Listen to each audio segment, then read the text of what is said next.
이 시간 은혜 나눌 말씀은 로마서 8장입니다. 로마서 8장 12절로부터 17절 말씀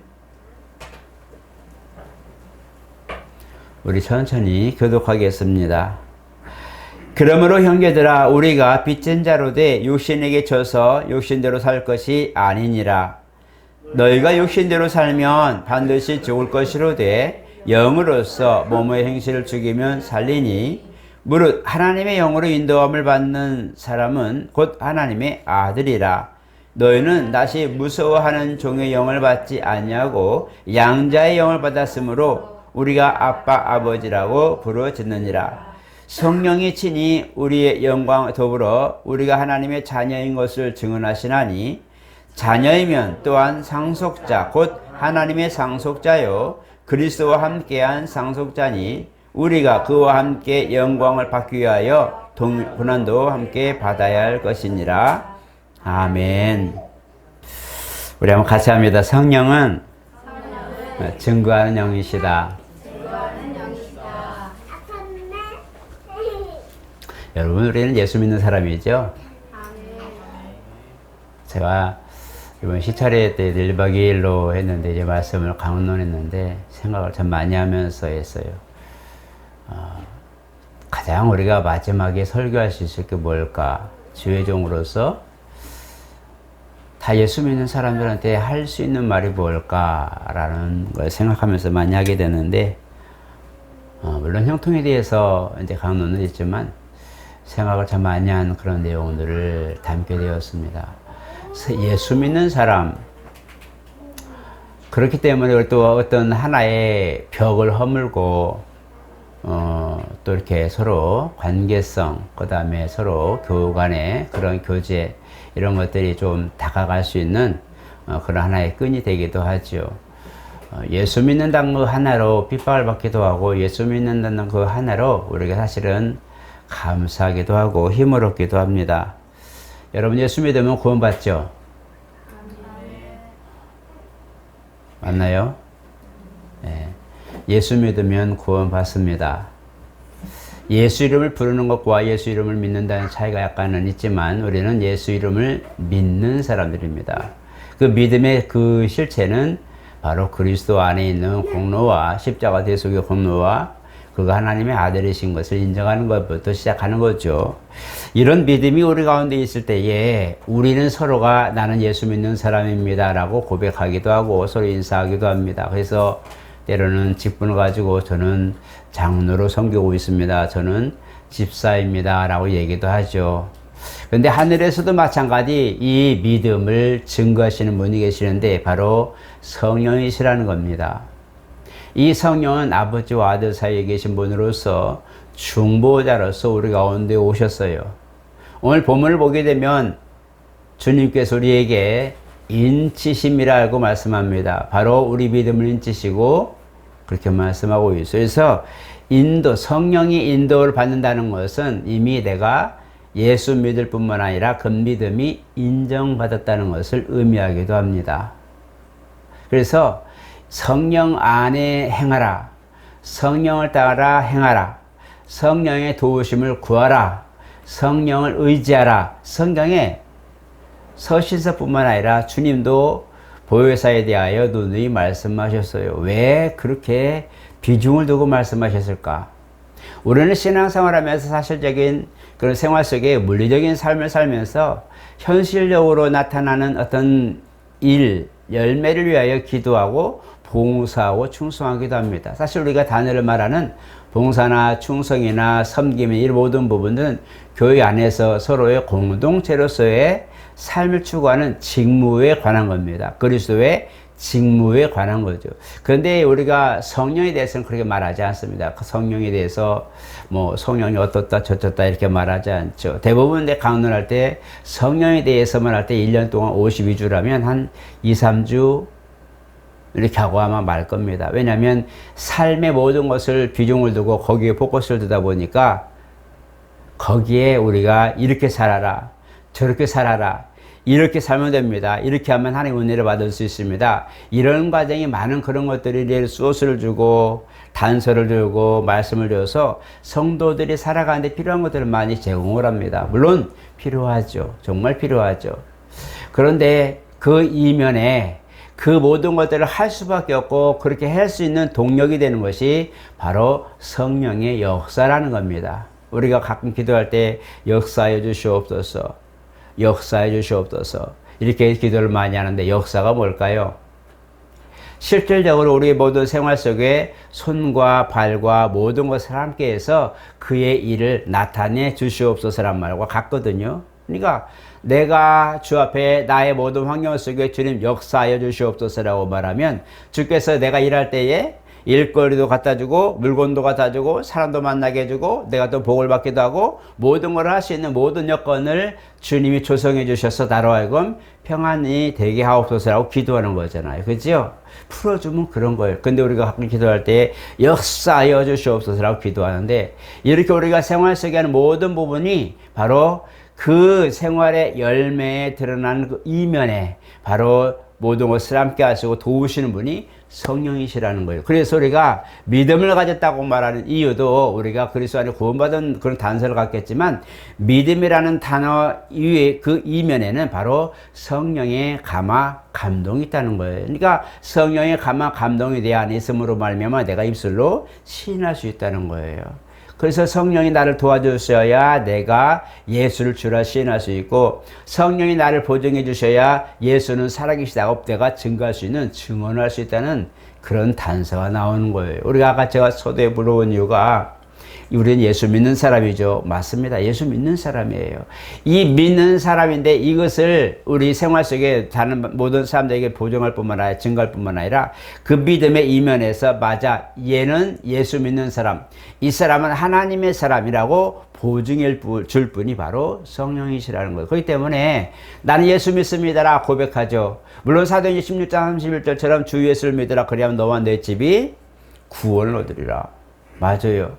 근데 로마 10장에도 믿음은 들음에서 나며 들음은 그리스도의 말씀으로 말했다. 근데 계시록 14장에 보니까 뭐 했어요? 성도인 내가 여기 있나니 저희 믿음을 끝까지 지킨 자. 도대체가 믿음이 어디까지인지. 우리 이런 걸 보게 되면 믿음이라고 하는 이 부분에 대하여 그만큼 우리가 그냥 나 예수 믿어요 라는 단순한 아이들처럼의 그런 대화의 고백과 그 다음 믿음으로 말미암아 역사이라는 모든 과정과 이것이 내 이면에 계신 성령의 감화 감동과 하늘의 모든 분량까지 내 안에 역사가 일어나는 이런 부분까지는 굉장히 힘들고 어려운 부분이다. 그래서 우리가 믿음을 가졌다고 할 때 이 믿음이 바로 나는 그냥 믿음을 가진 사람, 나는 하나님의 사람, 나는 예수 믿는 사람입니다 라고 고백한 이 이면에 얼마나 많은 부분이 나를 보증하고 증거하고 조명하고 있다는 것을 한번 상기해 보실 만하다는 겁니다. 나는 그냥 예수 믿는 사람입니다 할 때 이 한마디에 성령께서 보증하시고 예수의 공로가 있고 아버지께서 그를 사랑하시고 내 안에 있는 모든 믿음 행실이 생명책, 행위록에 기록되고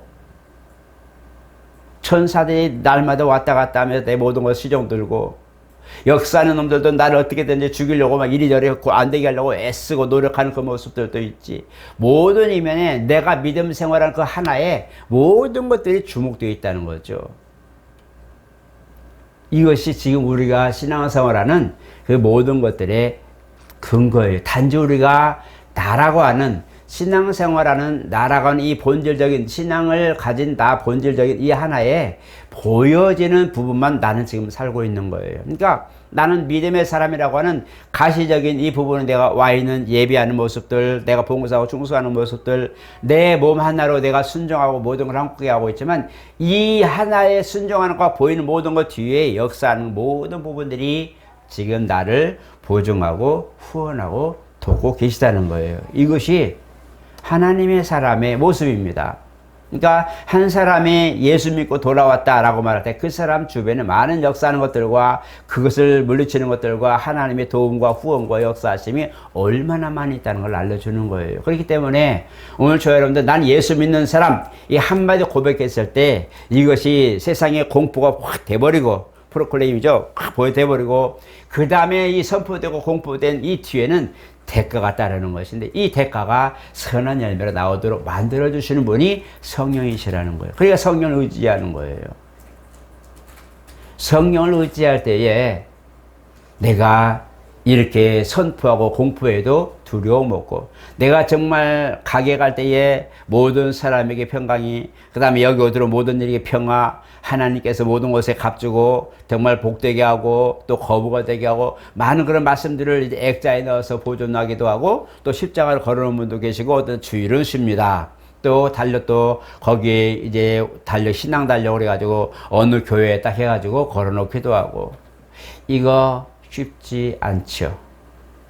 왜냐하면 거기는 신앙을 가진 분도 오겠지만 안 가진 분도 오고 모든 것들이 다 있기 때문에, 그러나 자기의 삶의 형태를 드러내서 나는 이렇게 살고 이런 사람입니다라고 내놓을 수 있는 것은요, 굉장한 담력이에요.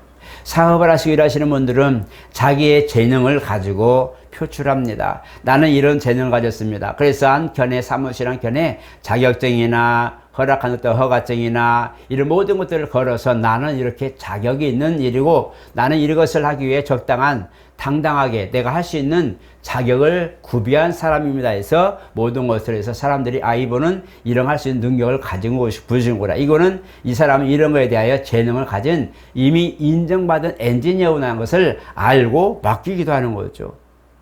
어떤 이들은 그런 자격증이 없을 때에 다른 사람의 것을 가지고 와서 일부러 걸어놓고 그 사람 이름으로 일하는 분도 계세요. 왜 그럴까요? 그것이 있을 때 내가 이런 모든 것들이 보증이 되고 인정이 되고, 이 사람은 그런 부분이라고 내가 모든 것들을 맡길 수 있는 그런 원동력이 되기 때문에 그래요. 그 종이짝 한 장이 뭐가 필요하다고. 그거 하나가 뭐라고, 그게 아무것도 아닌데 그거 하나 때문에 사람들이 믿고 신뢰하고, 있냐 자격증 내놔봐라 이렇게 말하죠. 요즘은 병원 가더라도 6개월마다 신분증을 검사하죠. 병원 안 가봐서 모르죠. 건강했으면 다행인데 신분증을 검사해요. 왜냐하면 이 사람이 진짜 그 사람이 맞느냐 하는 거예요. 왜냐하면 요즘은 위임해서 다른 사람이 이제 뭐 약 타고 이런 것도 뭐 좀 받고 있잖아요. 그거 받고 있는데 요즘 약 가지고 막 그런 다른 짓을 하고 있기 때문에 그러죠. 그렇기 때문에 이제 이 사람이 그 사람 맞는가, 이 사람이 맞는가, 누구 맞죠? 신분증 주세요. 그래요. 없으면 약을 탈 수가 없어요. 어쩔 수 없어요.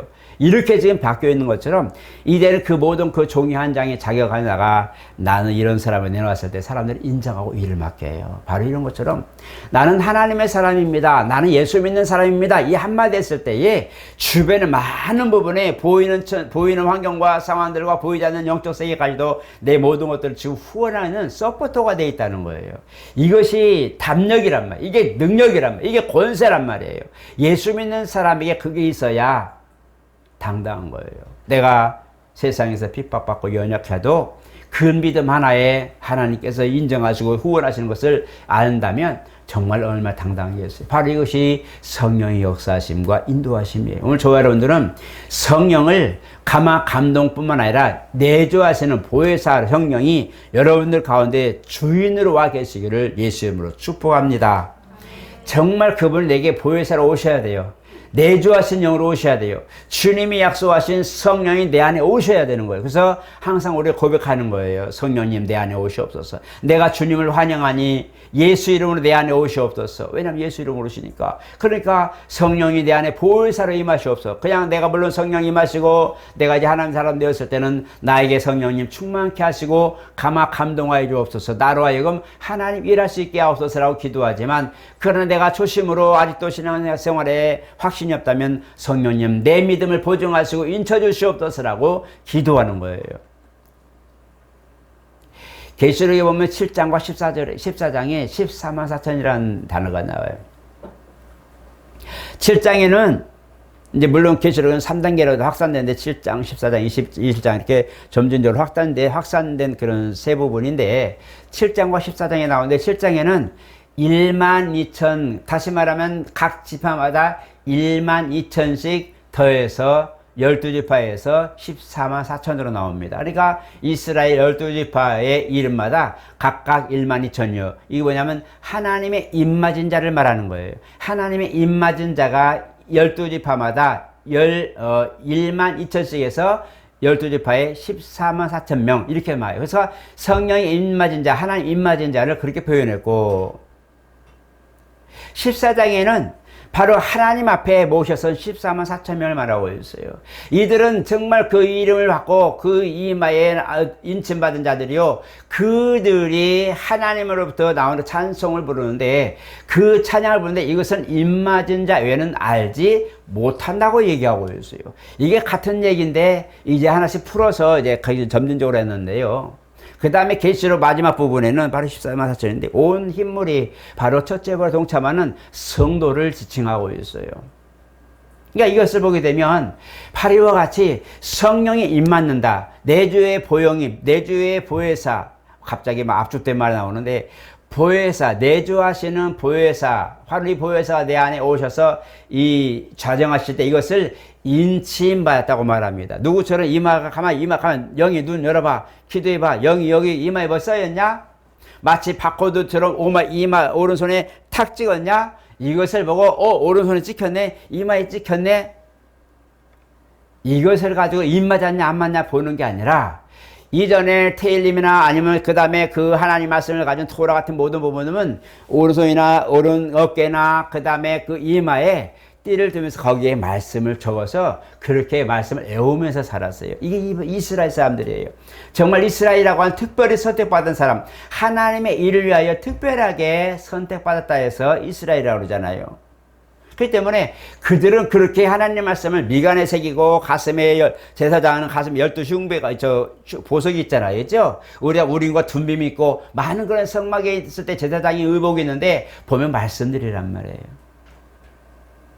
그것을 보아가지고 단서를 봤을 때 성인치심을 할 때에 바로 가장 말씀이 기록되어 있는 가장 앞부분, 내 앞에 앞서 나가신 분이 바로 성령님이시고 바로 내가 가장 권능이 오른손이라 말씀하고 있어요. 오른손, 왼손, 부귀와 장수가 있고 권능이 오른손, 권능이 우편 이 부분들은 갑자기 하나님 아버지가 있고 하나님 엄마가 있고 예수님 가운데 권능이 우편에 앉았다. 하나님 오른쪽에 앉으셨네. 야야 너 이리 와 오른쪽에 앉아라. 이게 아니라는 거죠. 권능의 우편 자리를 잡았다는 거죠. 권능의 자리, 심판하는 그 권세를 가지고 심판주로서의 그 자리에 앉으심을 말하는 거예요. 잘못하면 하나님 보좌 우편에 앉으셨다니까 하나님 좌편도 우편에 그럼 좌편에 누가 있는 거야? 세베대의 두 아들들인가? 오해할 수 있잖아요. 그게 아니라 보좌 우편에 앉으셨다는 것은 하나님의 심판주, 그 권능의 자리에 앉으셨다는 것이요. 그 다음에 오른손으로 붙들리라. 이사야 41장이면 내가 나의 오른손으로 너를 붙들리라는 것은 하나님의 능력에서 온 권능의 손을 말하는 거예요. 오른손이나 이마에 인치셨다는 것은 이와 같이 모든 삶의 분야에서 하나님의 강권하여서 하나님 능력으로 나를 이 사람은 내 거라고 소유를 인정하는 걸 말하는 거예요. 인치셨다는 것은 이 사람은 하나님의 사람, 하나님에 속한 사람 이렇게 말하고 있는 것이죠. 이것이 인침이라는 거예요. 그래서 우리가 이걸 표현해서 성령을 인침받았느니라, 구속의 날까지 인침받았느니라, 너희는 너희 안에 계신 성령을 근심하지 말아라 하지 말아라 그랬잖아요. 그 구속의 날까지 인침받았다는 것은 이미 내게 보혜사로 임하셨기 때문에 그분을 근심시키지 말아라 이 소리예요.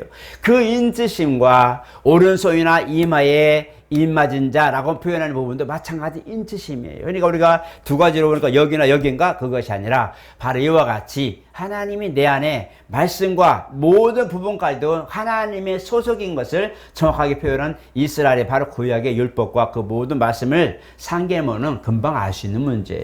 여러분도 그런 거에 대해서 혼돈하지 마시길 바랍니다. 그래서 이와 같이 성령 인치심은 내 안에 보혜사로 임하신 사건을 말하는 거예요. 오늘 저와 여러분들은 성령을 받은 사람들이에요.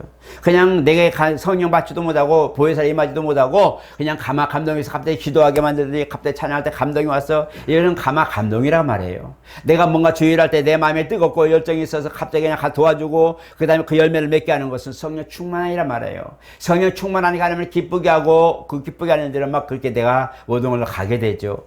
그러나 가마 감동은 바로 그 모든 것을 충만하게 해서 열매를 맺기까지 가는 과정에 하나님의 얘야 이런 것도 하나님의 얘야 이리 가볼래 하고 나를 가마 감동시키는 거죠. 단어마다 의미가 있어요. 그러나 가마 감동과 충만케 한 것도 중요하지만 가장 앞선 것은 내주하신 보혜사 성령 정말 나를 인지심이 첫 번째다. 왜 그러냐?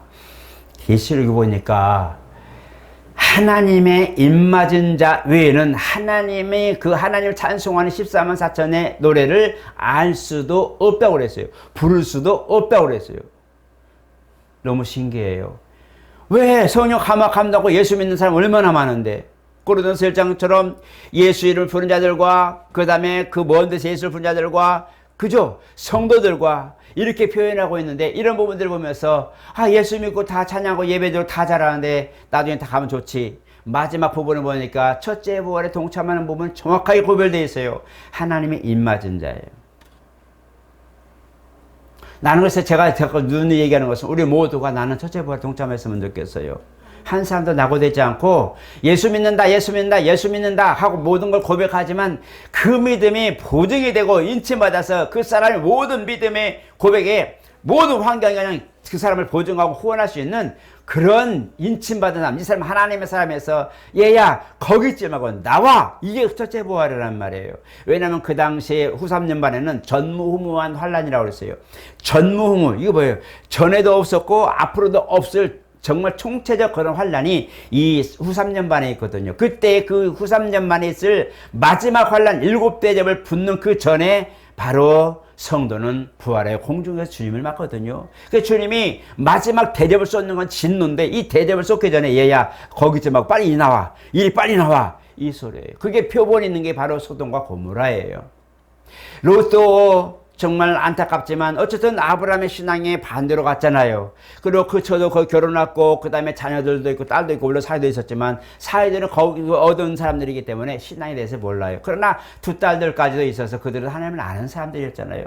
그 네 사람을 데리고 나오는 모습과 데리고 성문을 나오자마자 문이 닫혀가지고 들어가도 못 오고 나오도 못 오고 그냥 불과 유황으로 그냥 싹 쓸어버렸어요.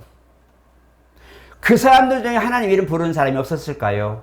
롯의 친구들이 없었을까요? 두 딸들과 사이들이 있었고 그들도 하나님이 알게 됐었고 그 다음에 그 가족들도 친척들도 또 사돈들도 하나님을 몰랐을까요? 들었겠죠.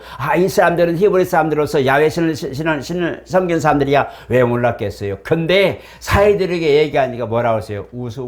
비웃었어요. 야 무슨 비웃는 거예요. 똑같은 그냥 있을 때는 모르지만 똑같이 먹고 마시고 같이 잠을 자고 그렇게 있지만 진짜 하나님의 심판이라고 이 천사가 와서 그렇게 하고 얘야 하나님이 지금 멸하려고 하니 빨리 준비해 다 가자 하니까 말을 안 들어요. 두 처녀는 그래도 딸이기 때문에 부모가 얘기하니까 그래 맞는갑다 그러고 따라가는데 사위는 말을 안 듣는 거예요. 똑같이 같이 잠을 자고 모든 걸 함께 했지만 신앙도 들었겠지만 그 위협의 말을 마지막 종말 되어서 얘기할 때에 들을 귀가 없는 거예요. 야 무슨 그런 일이냐. 왜? 태양은 뜨고 사람들은 여전히 장사하고 있고 쉬고 있고 얼마나 왁자지껄 그렇게 살고 있는데 무슨 이 시간에 하늘 봐라 무슨 일이 있겠냐. 인정이 안 되는 거예요. 근데 롯과 그의 가족들이 성문을 나가는 순간 그들의 무슨 이런 일이 있었는데 무슨 일이 나버렸어요. 이게 바로 첫째 부활이에요. 똑같이 예수 믿어도 인침받지 못하면 이와 같은 사건이 벌어질 수 있어요. 이런 사건이 바로 마지막 때에 7년 할례 때 있을 일이 그때 우리에게도 닥칠 문제라는 거예요. 이게 바로 숙제입니다. 우리는 물론 첫째 부활에 동참한다 안 한다 휴고된다 안 한다 우리 삶에 우리 사는 동안에 그런 일이 없을 수도 있겠죠. 우리는 그냥 자연수명 살다가 주님 오라면 가고 무덤으로 들어가면 그만이고 소멸되면 그만이에요. 낙원에서 쉬다가 주님이 가자면 그냥 따라서 신랑 먹고 내려오면 그만이에요. 정말 복이 있는 사람이에요. 그래서 주님도 뭐라고 하세요?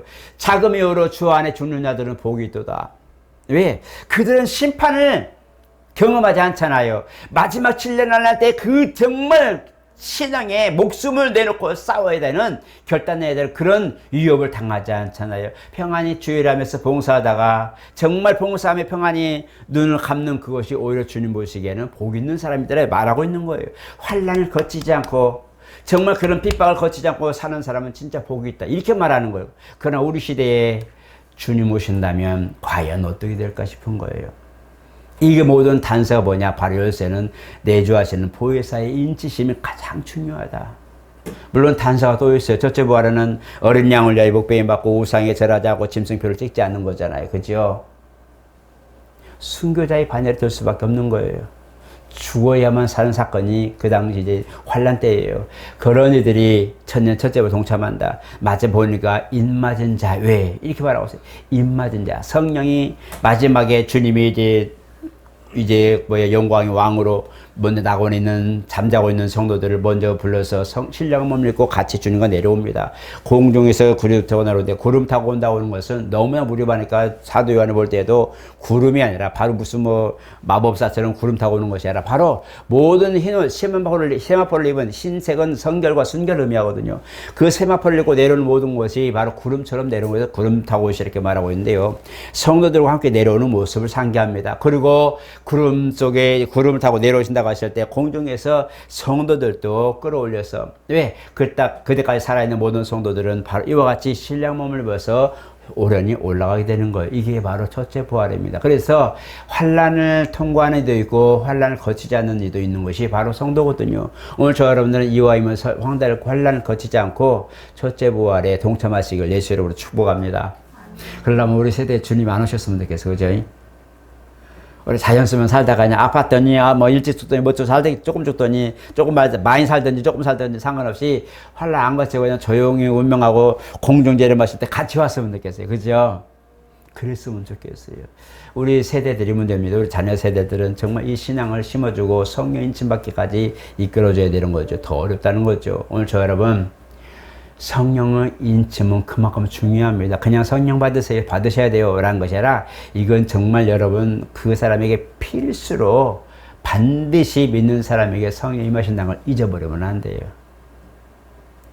그래서 오순절날 성령이 임하신 사건, 120명이 임하신 사건, 고넬료 가정에 복음을 전할 때 그 역사에 났던 사건, 베드로가 복음을 전할 때 또 많은 사람들이 사도 바울도 그러고 복음을 전할 때에 강론할 때에 성령이 임하신 사건, 이런 부분들이 있어요. 그리고 또 한 가지 마지막으로 얘기하는 것은 성령이 임하시는 사건은요 거의 90%가 느끼지 못합니다. 성령이 임했다는 걸 안다면 좋겠어요. 바람이 불 때 후 하고 불었을 때 시원해. 성령이 임하셨나 봐. 이렇게 하면 얼마나 좋겠어요. 그죠? 성령이 임하시는 현상은요 사실은 없습니다. 분명히 얘기하지만 비물질, 그러니까 우리가 말고 이거 만지거나 느낌이 있거나 누가 뒤통수를 머리를 쓰다듬었다 하는 어떤 느낌이 있으면 좋은데 아무 느낌이 없어요. 무형성, 보이지도 않아요. 그냥 영적인 것으로 바람이 나기면 바람 부는갑다. 여러분 바람 보이나요? 바람이 불어서 흔들리는 걸 보면서 오늘 바람 왜 이렇게 세게 불지? 그러죠? 그 바람은 보이지 않는 것처럼 성령이 임하시는 모든 과정은요 보이지 않고 느낄 수가 없어요. 단지 그 현상들을 보고 성령이 임하셨다 우리가 알 수 있는 것인데 바로 성령의 은사 활동을 보면서 하는 거예요. 어떤 분들은 방언을 말하기도 하고 어떤 분들은 갑자기 정말 믿음 안에 믿음의 찬양 때문에 눈물이 나기도 하고 감격하기도 하고 어떤 분들은 섬기는 게 막 특출하기도 하고 어떤 분들은 봉사하고 이런 부분들이 성령의 감동으로 내가 오는 것인데 이런 것이 있을 때 하나님이 나를 지금 견책하고 계시고 나를 감동하고 계시구나 이걸 알게 되는 거예요. 이것은 여러분들 겪어봐야 하는 거예요. 또 하나 성령이 임하시는 현상을 보면서 성경에 보니까 사도 침례 요한에는 비둘기 같이 임하시는 걸 보거든. 성령이 비둘기 같이 임하신다. 비둘기는 어떻게 내리나요? 그냥 사뿐히 나를 싹싹싹 살짝 탁 해서 내가 갑자기 성령이 하는 비둘기 막 날아와가지고 침례 요한 속에 그냥 덜컥 앉아가지고 쏙 들어갔나요? 그게 아니라 비둘기는 순결을 의미해요. 우리가 그걸 잘 이해 못하면 비둘기 같은 어떤 교단은 비둘기를 그려놓은 것도 물론 이제 형상화된 거 보지만 그 성령이 비둘기 같은 비둘기다 이런 의미 절대 아닙니다. 오해하시면 안 돼요. 성령도 역시 마찬가지 영적 존재이기 때문에 우리에게 임하실 때 우리 사실 육체는 느끼지 못해요. 그리고 비둘기같이 임하는 현상을 보거든 이렇게 말하고 있어요. 그가 임하신 현상일 뿐이지 성령이 비둘기란 말은 아닙니다. 오해하시면 안 돼요. 비둘기 성령 오시옵소서 이런 말하면 잘못하는 거예요. 이게 그런 것처럼 내게 오시옵소서라고 하지만 나는 사실 잘 모른다. 어떤 분들은 성령을 막 기도하다 성령 받을 때 막 갑자기 막 와다다다 터지기도 하고요. 막 그런 역사들 나오기도 해요. 이런 분들은 정말 복 받은 사람들이에요. 제가 보기에는 그래요. 제가 보기에는. 왜냐면 확실히 증거하잖아. 갑자기 막 방언이 영이 팍 뚫려. 옛날에는 나나나 하세요. 자, 랄랄라. 10번만 하세요. 랄랄랄랄라. 갑자기 랄랄라 막 그죠. 물론 그렇게 방언하시는 분도 계시지만 인위적으로 랄랄라 한다고 되는 것도 아니고요. 그분 주님이 앞에 내가 주문해놓은 거잖아요. 내가 주문하면 주님 오셔. 랄랄랄랄라. 랄랄랄라. 여러분 10번만 해보세요. 성령 임하시는 거야. 우리가 잘못하면 그렇게 주문을 외워서 성령이 내게 임하신다는 사건을 그렇게 인식하면 이게 주문이에요. 이게 미신적인 거예요. 절대 안 그렇습니다. 성령은 인격이세요. 옷이 없어서 내게 옷이 없어서 내가 주님을 사모합니다. 나는 예수 믿는 사람이고 내 예수의 증거를 인정하는 사람이고 예수를 주로 모셨사오니 주 이 믿음을 보증하시고 인쳐주시옵소서라고 기도해야 되는 거예요. 기도할 때 하나님이 내게 임하시는 현상이란 말이에요. 저가 나를 사랑하면 나도 저를 사랑할 것이고 우리의 거처를 저와 함께 하겠다고 요한복음에 말씀하고 계시잖아요. 그죠? 여러분은 나는 왜 이렇게 조용해? 나는 방언도 못해. 나는 정말 왜 이렇게 나는 삶도 변화되지 못하고 인성도 안 변해. 예수 믿으면 중생하면은 그냥 막 거듭나고 성화된 삶을 산다는데 난 노력도 안 해.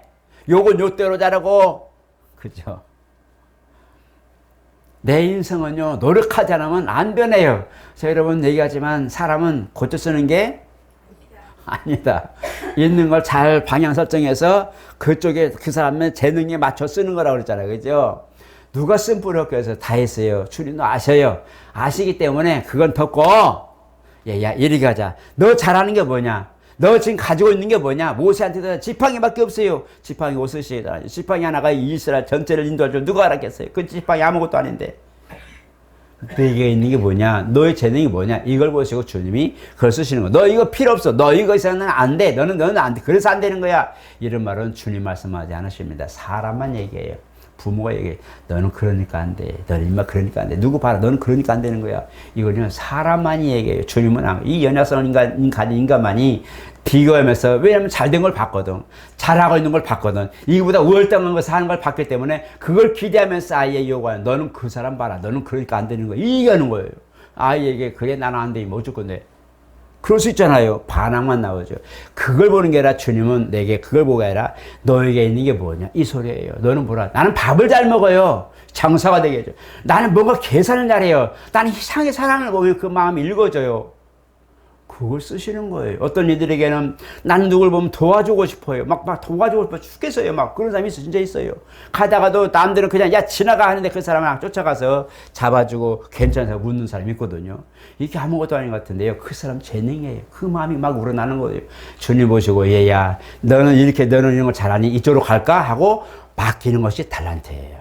아시겠죠? 그래서 우리가 볼 때 이 사람이 잘한 게 뭘까? 목사님 보면서 누구를 기도하면서 아이들 보면서 하나님 요건 썬뿌리 저건 썬뿌리 아무리 봐도 5로바나 4로바나 다 썬뿌리밖에 없네. 어떡하지? 앞을 보니까 모르는 걸 잘 막 재밌게 보라고 얘는 재능 이거는 어떤 애는 장난감은 기가 막혀. 어떤 아이는 또 뭘 잘해. 어떤 기억을 잘해. 다 이 아이들 보면요 재능이 있어요. 아이들 보면서 이 아이가 이런 걸 잘한다는 것은 이게 뭘까? 이걸 잘한다면 뭘 할까? 이걸 보면서 생각하잖아요. 그죠? 그런 것처럼 주님이 바로 내 안에 오실 때 비물질 무형성이지만 내 안에 오셔서 나의 잘하는 방향으로 나를 이끌어 주시는 거예요. 저도 타이핑하면서 책을 만들 때도 밥을 안 먹어도 잠이 안 오고 피곤하지 않고 한 달 동안 타이핑하는데요. 정말 밥때가요. 순간순간 막 지나가는데 저는 시간 간지도 몰랐어요. 그냥 식사하세요. 또 식사하세요. 또 식사하세요. 왜 안 와? 그 보니까 밤이 지나고 아침이 지나고 점심이 지나고 타이핑하다 보니까 어느새 나는 모르고 시간 지나는지 모르고 그냥 하는 건데 벌써 시간은 아침이 지나고 저녁이 지나고 막 지나는 거예요. 그렇게 됐어? 그때서야 일어나서 밥 먹으러 가는 거예요. 뭔가 자기가 좋아하는 거나 잘하는 거 있으면 사람이 밥을 굶어도 배고프지 않죠. 그죠? 즐거워요. 맨날 해도 즐거워요. 왜 그럴까요? 그게 나의 재능이기 때문에 그래요. 하나님께서 그런 걸 쓰시는 거예요. 이 사람이 이런 쪽에 재능이구나. 이 사람이 인내가 있구나. 이 사람 끈기가 있구나. 이런 게 있단 말이에요. 그 사람을 보고 주님이 얘야 그럼 이쪽으로 가보자 하고 방향을 설정해 주시는 거란 말이에요. 바로 이것이 뭐냐? 성령의 인도하심이에요. 오늘 저 여러분 정말 내 안에는 보혜사로 계신 분이 계신가 확정해 보시고 나는 뭘 잘해? 나는 정말 찬양을 잘해. 나는 반주를 잘해. 나는 정말 내가 덤도 잘해. 나는 정말 하나님 앞에 뭔가 잘해. 이게 있어요. 다른 건 다 교회도 그러는데 기가 막히게 있어. 하나님 날 하나님 이쪽으로 쓰시는구나 보시고 하나님 나를 정말 내가 정말 좋아하고 즐거운 쪽에 그것을 하나님 영광 돌리게 하옵소서. 이렇게 기도하시기를 축복합니다. 이것이 주님이 나를 인도하는 방향이고 내가 살아가는 현생에서 내가 주님을 영광 돌릴 수 있는 방법이기도 해요. 그래서 내 달란트는 뭔지 모르겠어 그러지 말고 내가 잘하는 게 뭐지? 내가 정말 밥을 굶어도 막 할 수 있는 질리지 않는 게 있어요. 밥 먹는 게 질리나요? 저는 밥 먹는 거 잘 안 질려요. 고기 먹는 것도 안 질려요. 먹고 싶어요. 그러니까 뭔가 막 맛있는 거 먹고 싶어요. 그게 뭐냐면 어제 먹었는데 오늘 또 먹고 싶은 거거든요. 그게 뭐냐면 내 몸이 요구하는 것이고 필요하기 때문에 그런 거 아니에요. 그런 것처럼 정말 그걸 보면서 아, 하나님 나를 이쪽으로 인도하셨구나 할 때 하나님 나를 이걸 통해서 영광 받으시옵소서 이렇게 하시고 기도하시면 됩니다. 오늘 저 여러분 성령인 주심 마지막까지 믿음을 보증하시는 분이 성령 인도하신 보혜사. 아, 주님이 이걸 보내셨으면 내 안에 보혜사가 계시면 이제 내게 뭐한다? 감동하여 주옵소서. 내게 성령으로 충만하게 이끌어 주옵소서. 하나님의 사람이 되어 하나님의 영광 나타낼 수 있도록 나를 이끌어 주옵소서 기도하는 거예요. 성령 맨날 기도할 때마다 내게 오시옵소서라고 말하면 안 돼요. 이미 오셨어요. 오셨는데 내가 깨우지 않은 것뿐이요. 예수님 좀 일어나 주세요. 우리 죽게 생겼어요. 바람 너무 불어요. 그런 거죠. 주님 나를 인도하옵소서. 아침에 사는 오늘 또 주님의 사람으로서 하나님 사람으로서 나를 잘 살 수 있도록 성령 하나님 내 발걸음을 인도하시고 지도하시고 보호해 주시옵소서라고 기도하고 한번 시작하시기를 예수님으로 축복합니다. 거룩하신 하나님, 예수 믿는 사람, 더 나아가서 나는 하나님의 사람, 더 나아가서 나는 성령이 끌려맞는 사람, 성령의 내주하심과 보호하심이 또 변호하심이 내 안에 있는 그 증거가 있는 사람, 정말 하나님의 자녀요, 하나님의 후사요, 하나님의 영광에 동참할 수 있는 자격을 얻은 성도입니다. 하나님, 성도라 부름받는 것이 얼마나 어렵고 힘들었던 것을 아시었고 주님이 죽으셔야만 됐고 주님이 또한 사셔야만 되었던 이 사건들, 이것이 성도이니 오늘 우리가 성도의 본분을 다하게 도와주시옵소서. 성령 인도받는 사람, 성령 인침받고 성령의 증거자의 삶을 사는 사람, 정말 우리가 그 모습이 되게 도와주시고 우리는 우리 평생에 우리의 모든 것을 위해 살지만 그 남은 하나 정말 주님 우리에게 주신 달란트를 잘 활용해서 아버지 영광 돌리게 도와주시옵소서. 어린아이든 장년부이든 정말 하나님 모두에게도 이와 같이 주님 앞에 귀하게 쓰임받게 도와주시고 마지막 때에 너는 거기 있지 말고 올라와라 하고 부름을 받는 첫째 부와 동참하는 아름다운 하나님의 사람, 인침받은 사람 되게 도와주시옵소서. 예수 이름으로 기도드리옵나이다. 아멘.